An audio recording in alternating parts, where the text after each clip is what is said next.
이 시간에는 사도행전 5장 9절부터 16절 말씀까지 읽었습니다. 오늘은 사도행전 24번째 시간으로 아나니아와 삽비라 두 번째 시간으로 나누겠습니다. 우리는 지난 시간에 사도행전 5장에 나오는 아나니아와 삽비라 부부 이야기를 나누면서 물질관에 대해서 나누었습니다. 자, 돈을 어떻게 할 것이냐?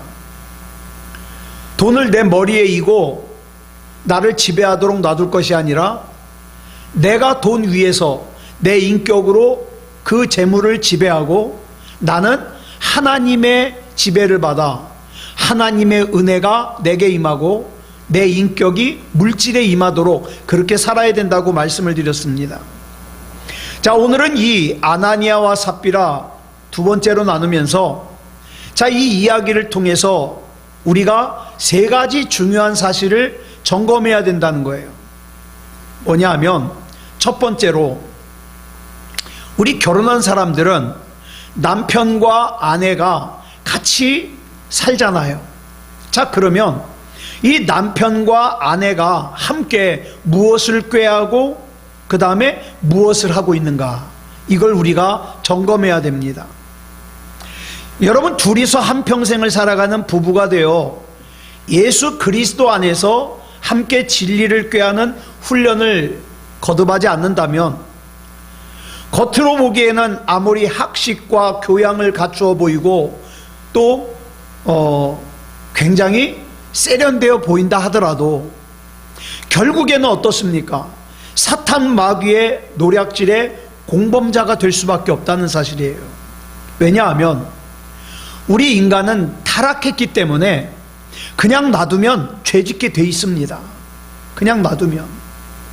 그래서 오직 세상의 육체적인 욕망만을 채우기 위해서 열심히 살다 보면 그 잘못된 삶을 거리낌 없이 살아가다가, 자 보세요, 남편이든 아내든 둘 중에 하나가 세상의 욕망만을 채우기 위해서 살며 또 그 다른 배우자가 그것을 같이 동조하다 보면 어떻습니까?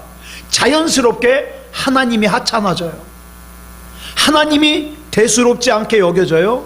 그리고 자기의 욕망만을 이루기 위해서 살다가 아내도 남편도 사탄 마귀의 노략질을 당하게 돼 있다, 이 말입니다.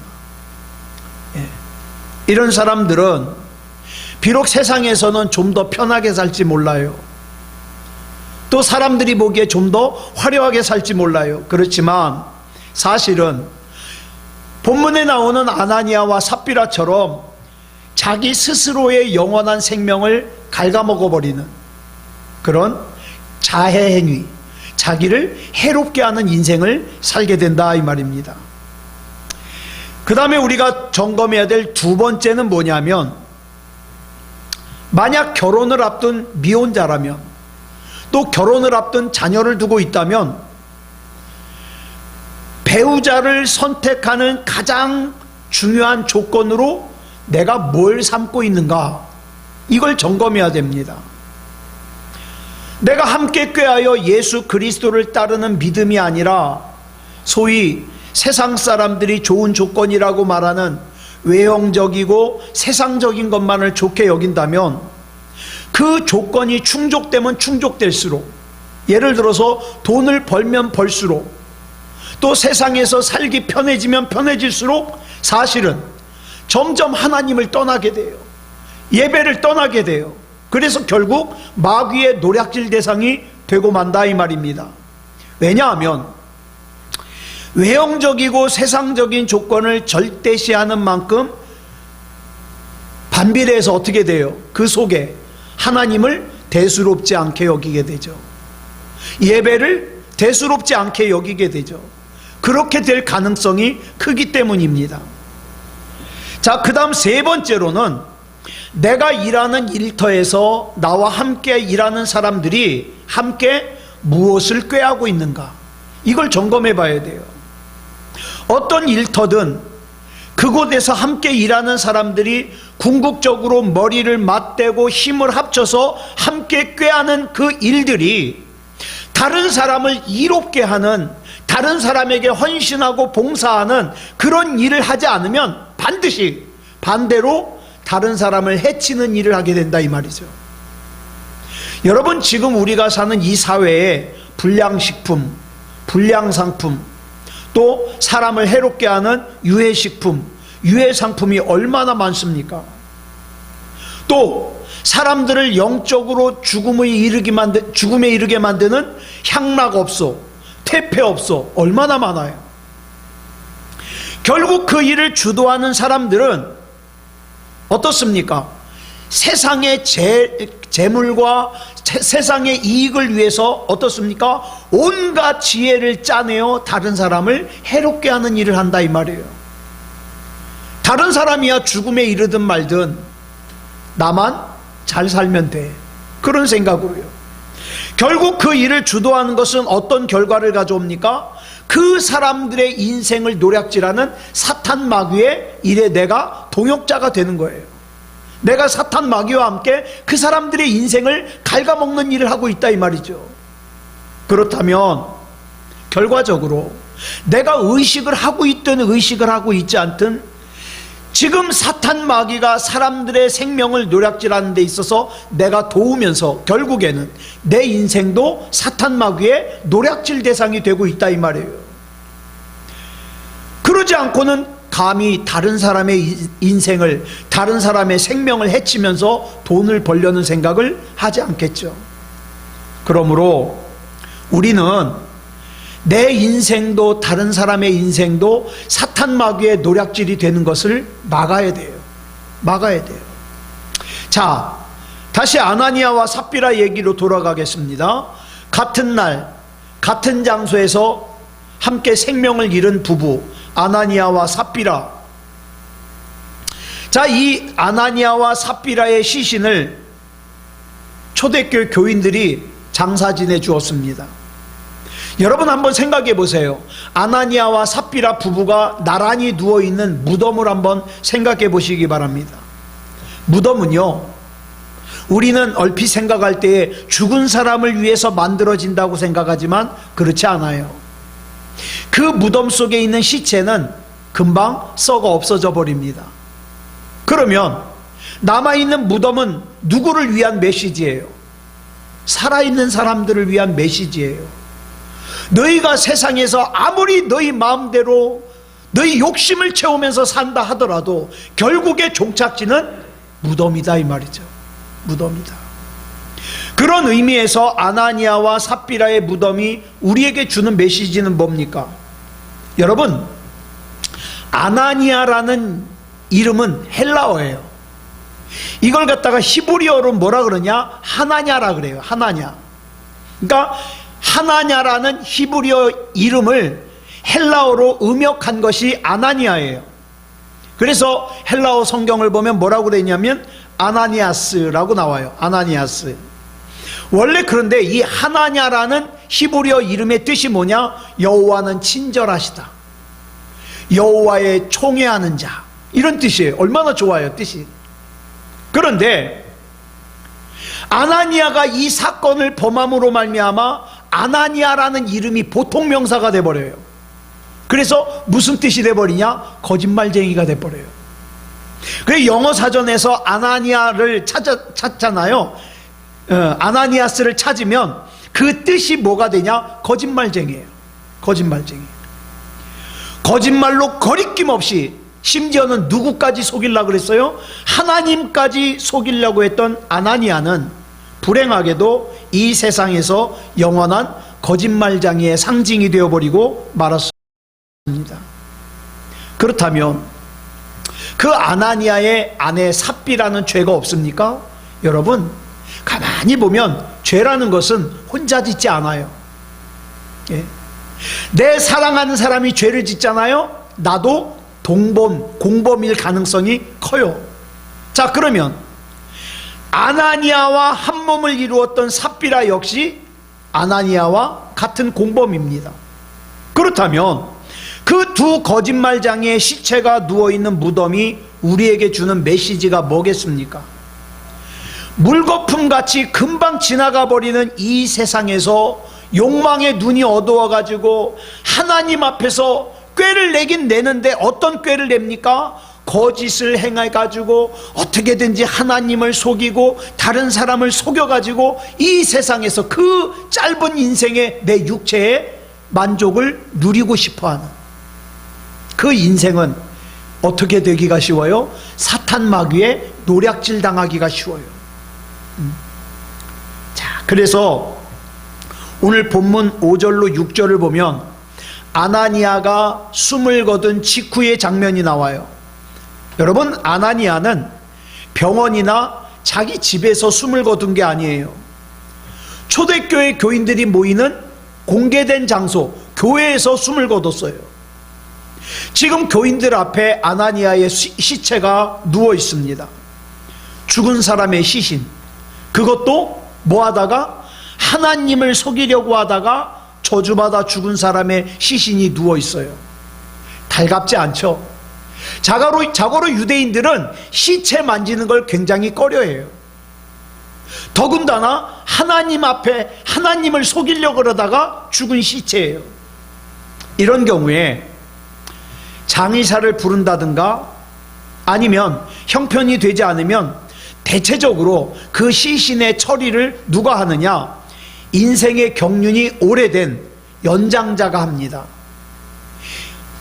여러분, 불과 오래되지 않았어요. 우리나라도 몇십 년 전에는 어떻습니까? 장의사가 어디 있습니까? 죽으면 그 마을의 연장자가 가서 염도하고 장례를 지휘했어요. 저 바로 위에 선배님까지만 하더라도요, 교회의 교인들 중에서 누가 돌아가시잖아요? 목사님이 염을 했어요. 우리 처 외삼촌이 목사님이잖아요. 저랑 별로 나이 차이 안 나요. 근데 그분도요, 그 교인들 장례를 많이 염을 하셨다고 그러더라고요. 예? 그렇게 하셨어요. 자, 그러면 이거의 공통점은 뭡니까? 대부분의 젊은이들은요, 시신과 관련된 일은 자기와 상관이 없다고 생각해요. 주로 누가 해요? 연장자들. 그런데 놀라운 것은 이 초대교회에서는 정반대의 현상이 일어났다는 거예요. 아나니아가 죽자 그 아나니아의 시신을 수습한 사람들은 나이든 교인들이 아니라 누구였습니까? 젊은 사람들이었어요. 본문은 이 젊은 사람들의 행동을 4개의 동사로 표현하고 있습니다. 일어났고, 시신을 쌌고, 시신을 메고 나갔으며 장사했다. 4개의 동사. 그런데 이 4개의 동사를 가만히 보면 능동형으로 돼 있어요. 즉, 이 젊은이들이 아나니아의 장례를 치른 것이 누가 시켜서가 아니라 아나니아가 죽는 순간 그 시신의 뒷수습은 당연히 자기들의 몫이라고 생각해서 자발적으로 일어나서 아나니아의 시신을 염을 했고 장사를 치렀어요. 이 젊은이들의 헌신은 그걸로 끝난 것이 아닙니다.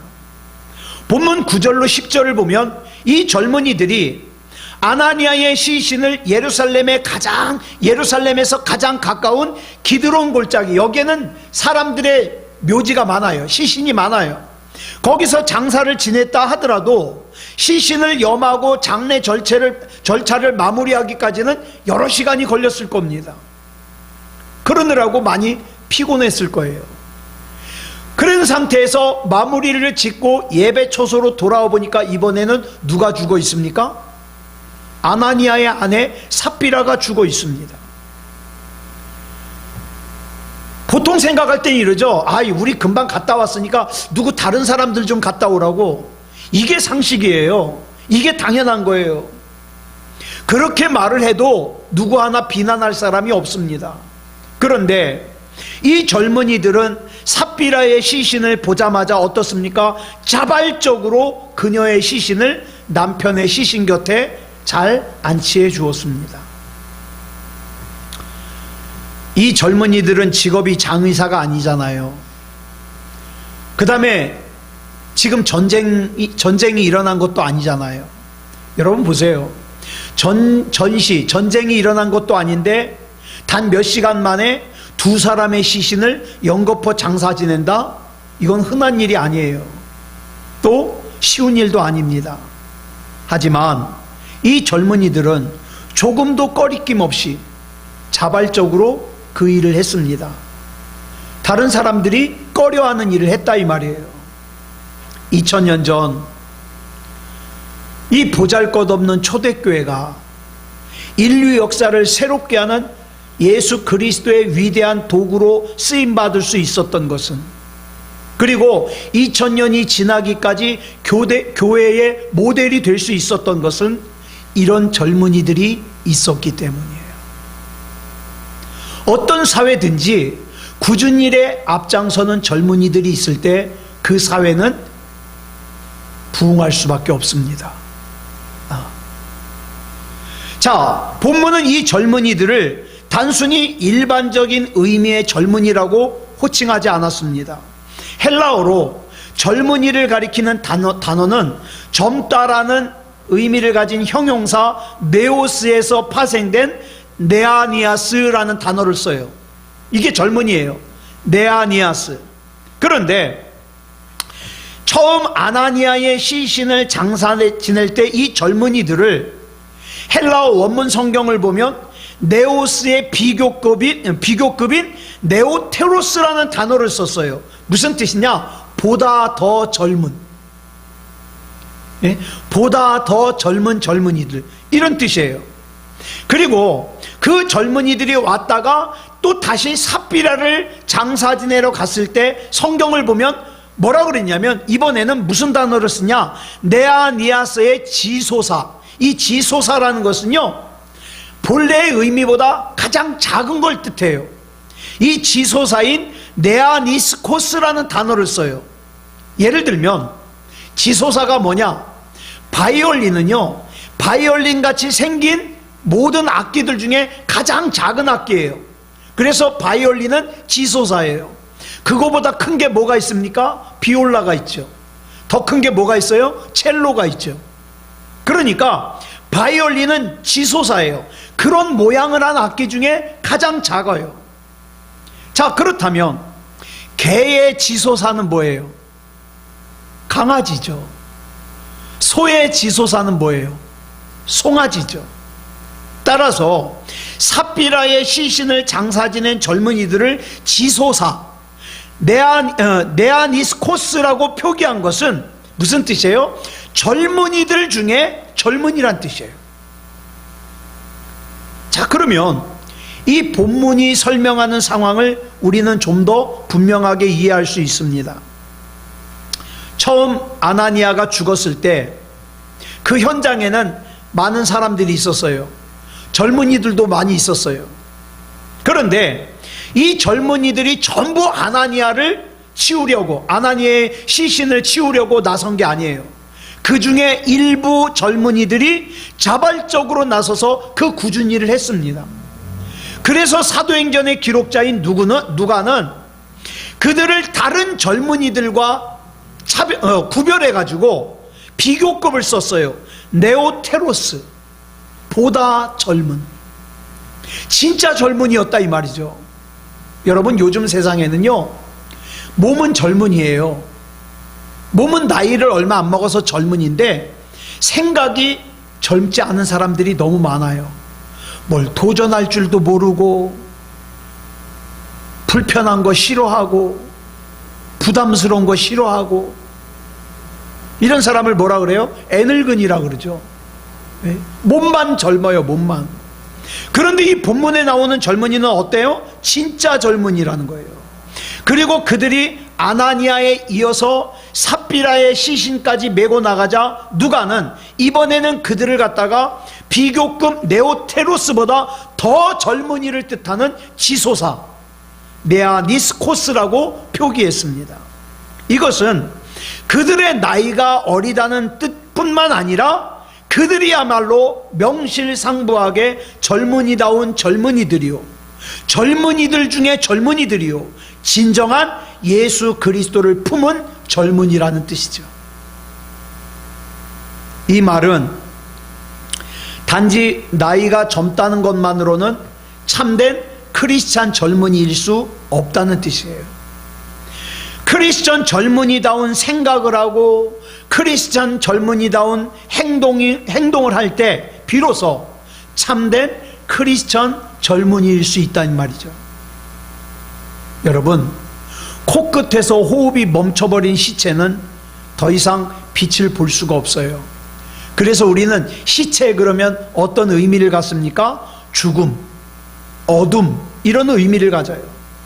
더욱이 하나님을 속이다가 죽은 아나니아와 삽비라의 시신은 그 자체로 진짜 죽음의 상징이에요.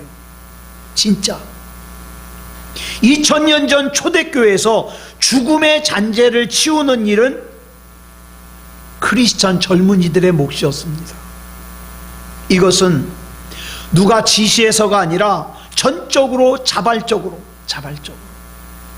우리 아셀 선교회에 속한 아름다운 본교회를 보면 예전에는 우리 교회 청년들이 참 많았는데 지금은요 아름다운 본교회 청년들이 많아요. 이 청년들이 볼 때마다 아름다운 것이 앞장을 서요. 예전에 우리 교회 청년들 보는 것 같아요. 굳은 일, 힘든 일, 번거로운 일 앞장을 서요. 그리고 아이들이 항상 웃어요. 네. 누가 지시해서가 아니라 찾아요. 내가 우리 교회를 위해서 뭘 할까? 내가 예수 그리스도를 위해서 뭘 할까? 찾아요. 그 모습이 사람인 제가 보기에도 그렇게 아름다울진데 하나님이 보실 때 얼마나 아름답겠습니까? 네. 이것은 다른 젊은이들과는 달리 이 젊은이들은 어때요? 평소에도 그런 삶을 살았다는 뜻이죠. 아나니아와 삽비라 부부의 사건 이후 사도들을 통하여 주님의 능력은 계속 드러났고 믿는 사람들은 솔로몬 행각에 모여서 하나님의 말씀을 배웠습니다. 그리고 예수님을 믿고 변화된 성도들의 삶에 대하여 예수 믿는 사람, 자 보세요. 예수 믿는 사람들을 다 좋아하는 건 아니잖아요. 어떤 사람들은 예수 믿는 사람들 그러면 상종조차 하지 않으려고 그래요. 그런데 성경을 보니까 그런 사람들조차도 예수 믿는 사람들은 상종조차 하지 않으려고 하는 사람들조차도 어때요? 예수 믿는 사람들을 칭찬했다는 거예요. 오늘을 사는 우리가 참으로 많이 본봐야 될 거죠.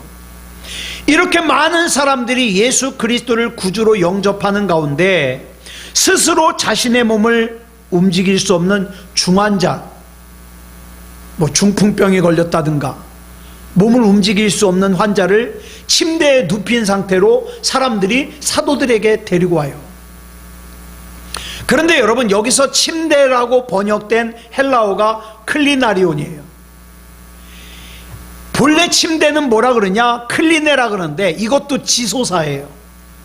여기서 침대의 지소사를 사용한 이유는 분명히 침대는 침대예요. 사람이 누워 있으니까. 그런데 침대라고 볼 수 없는 아주 볼품없고 허접한 그런 작은 침대예요. 그래서 지소사를 사용한 거예요. 또 요로 번역된 클라바토스는요, 야영용, 밖에서 잘 때 사용하는 간이 침대예요.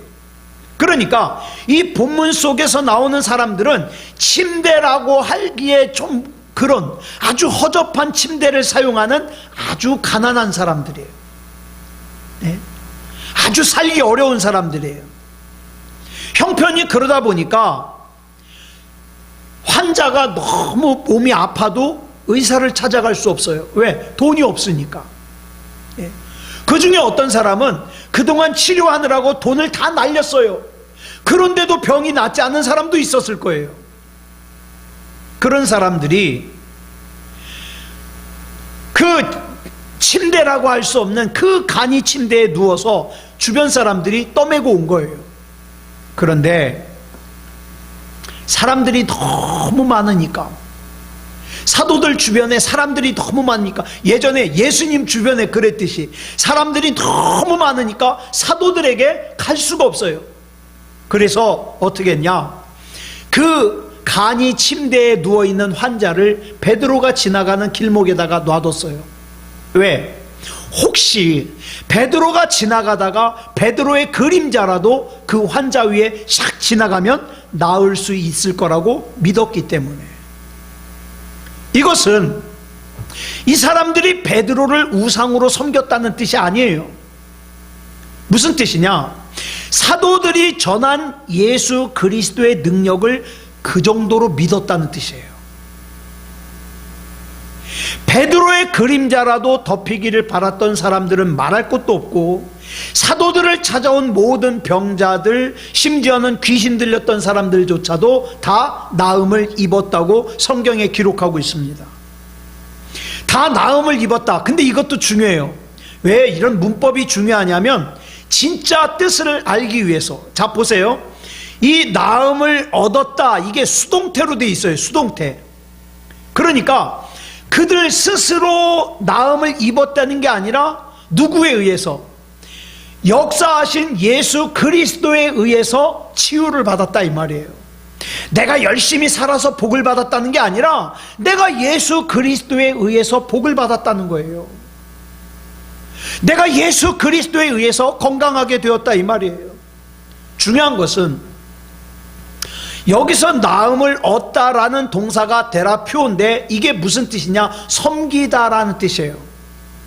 그러니까 이 나음을 얻는 것이 어떻게 오게 됐느냐, 예수 그리스도께서 우리를 섬겨주시는 것이 어떻게 나타나는 거예요? 나음을 얻는 것으로 나타나는 거예요. 자, 그러면 예수님께서는 마태복음 20장 28절을 통해서 예수님께서 이 땅에 오신 것을 이렇게 설명하고 있죠. 내가 섬김을 받기 위해서 온 것이 아니다, 섬기러 왔다 그랬습니다. 이 땅에 섬기러 오신 예수님께서 그 섬김이 어떻게 나타났다고요? 병을 고치는 걸로 나타났어요. 치유하는 걸로 나타났어요. 그러니까 저와 여러분 자신이 아플 때, 또 우리 사랑하는 사람이 아플 때 치유해 달라고 기도하는 거 당연한 거예요. 왜? 예수님이 그것 때문에 오셨으니까. 자, 그런데 여기서 우리가 짚고 넘어가야 될 중요한 것이 한 가지가 있습니다. 이 본문에 나오는 사람들이 다 나음을 입었다 그래서 성경에 등장하는 모든 사람들의 질병이 다 나은 게 아니에요. 믿음이 좋은 사람들이라 그래서 병에 걸리지 않고, 믿음이 좋은 사람들이라서 죽지 않는 거 아니에요. 위대한 사도 바울 선생님도 평생 병자로 살았어요. 병자로. 예. 구약에서 수많은 기적을 행했던 엘리사 선지자도 병 걸려 죽었습니다. 예. 성경에 나오는 위대한 믿음의 인물들이 다 죽었어요. 살아있는 사람 있어요? 다 죽었어요. 심지어는 우리와 동시대를 살다가 가신 조용기 목사님도 죽으셨어요. 예? 그 많은 병자를 치유하신 조용기 목사님도 죽으셨어요. 자, 그러면 우리 이런 질문 한번 해보자고요. 왜 그들의 병은 낫지 않고 왜 죽었을까? 그들의 믿음이 부족해서, 다른 사람보다 죄를 더 많이 져서, 그래서 병이 안 고쳐진 거예요? 그래서 죽은 거예요? 아니요. 히브리서 9장 27절을 보면 사람에게 있어서 한 번 죽는 것은 정해진 거예요. 정해진 거예요. 그렇기 때문에 우리를 고치고 고치지 않고는 어디에 달려 있어요? 하나님의 주권에 달려 있어요. 그럴지라도 하나님께서 우리를 치유해 주시기를 기도해야 됩니다. 치유해 주시기를. 지금 우리에게는 성경에 나오는 붙잡아야 될 예수님의 옷자락이나 또 사도들이 없잖아요. 우리를 덮어줄 베드로의 그림자도 없어요. 그러면 우리의 기도는 아무런 의미가 없는 거예요? 병을 고쳐달라고 기도하는 것은 아무런 의미가 없는 거예요? 그렇지 않습니다. 왜요? 살아계신 예수 그리스도의 영이 지금 우리와 함께 계시기 때문에 내가 하나님 앞에 기도해서 내가 아직도 이 땅에서 감당해야 될 일들이 많다면 하나님 앞에 치유해달라고 기도했을 때에 예수 그리스도의 섬기심이 나를 건강하게 치유해 주실 거예요. 그러나 내가 이 땅에서 해야 될 일이 다 됐어요. 한 번 죽는 것이 사람들에게 정해진 거기 때문에 나도 그 길을 가야 돼요. 그러면 원망하지 말고 두려워하지 말고 그 길을 가면 되는 거예요. 가면. 그렇기 때문에 저와 여러분 살아있는 동안에는 하나님께서 베드로를 사용하신 것처럼 저와 여러분을 사용하실 겁니다. 그걸 의심하지 말자고요. 의심하지. 자, 이렇게 사도들이 예수 그리스도 이름으로 귀신 들린 사람들과 병자들을 치료했습니다.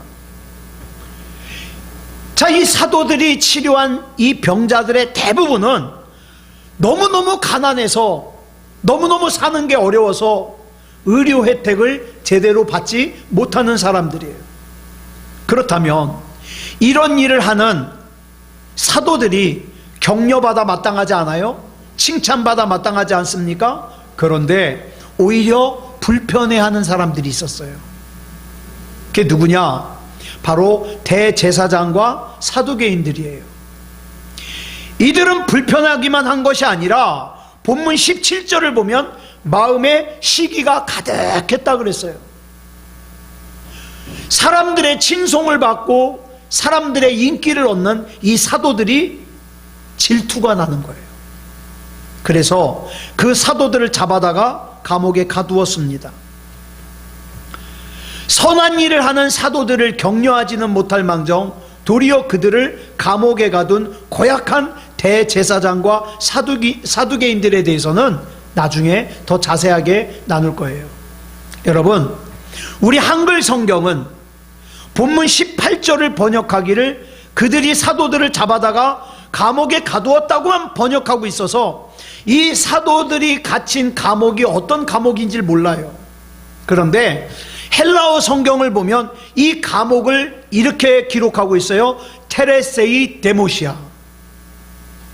이 테레세이 데모시아라는 이 감옥은 그 당시에 흔히 볼 수 있는 권세자들의 집에 있는 사설 감옥이 아니에요. 나라에서 운영하는 공공 감옥이에요. 이 공공 감옥이라 하면요, 군인들이 지켜요. 그러니까 사설 감옥보다 훨씬 더 경비가 삼엄해요.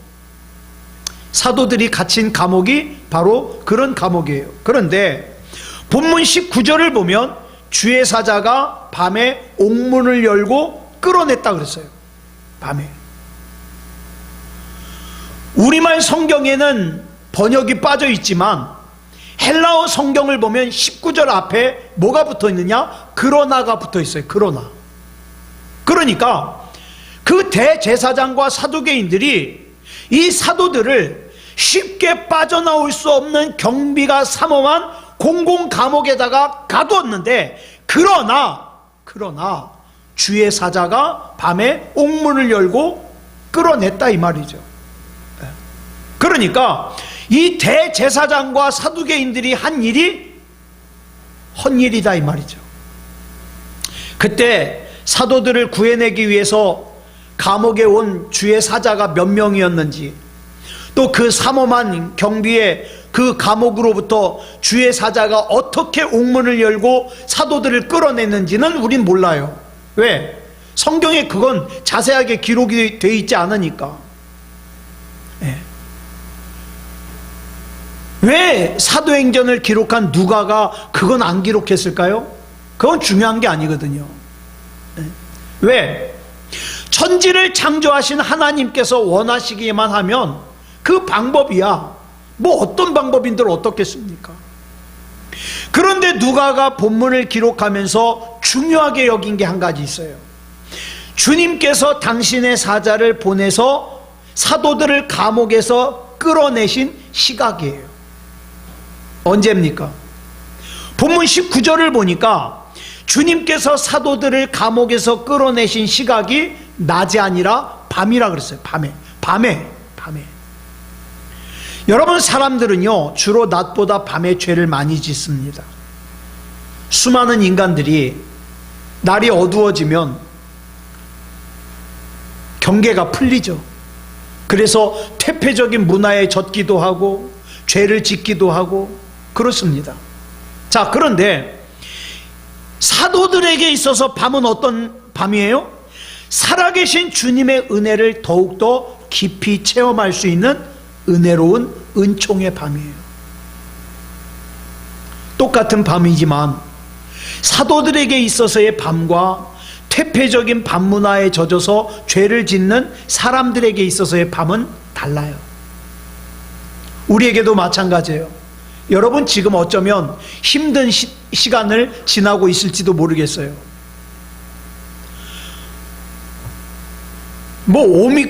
코로나 오미크론이 위험하지 않다 그랬는데 나는 자꾸 그렇게 하는 이유를 모르겠어요. 어제 99명이 죽었거든요. 중증이 자꾸 늘어나고 있거든요. 확진이 하루에 17만 명 이상이 늘었거든요. 그러면서 다음 달에는 30몇만 명까지도 하루에 는다 그러거든요. 여러분, 확진이 늘어나고 중증이 늘어나면 사망자도 늘어난다는 얘기인데 이걸 왜 대수롭지 않게 여기나 모르겠어요.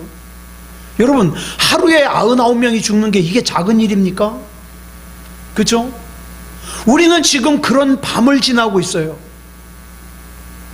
그러면 이 밤을 우리는 어떻게 맞이할까요? 죄 짓는 사람들처럼 누구 원망하고 그 다음에 누구 미워하고 불평하고 죄 지면서 맞이할까요? 그럴 수는 없어요. 저와 여러분은 이런 때일수록 더 주님을 불러야 돼요. 사도들을 감옥에서 이끌어낸 주의 사자는 이 사도들에게 지금까지 그래왔던 것처럼 계속해서 복음의 증인이 되라는 거예요. 사랑하는 여러분, 저와 여러분 말 잘 못해도 괜찮아요. 내 어눌한 말로 예수 그리스도를 증거하면 됩니다. 내 부족한 삶으로 예수 그리스도를 증거하면 됩니다. 예. 하나님은 살아계시다.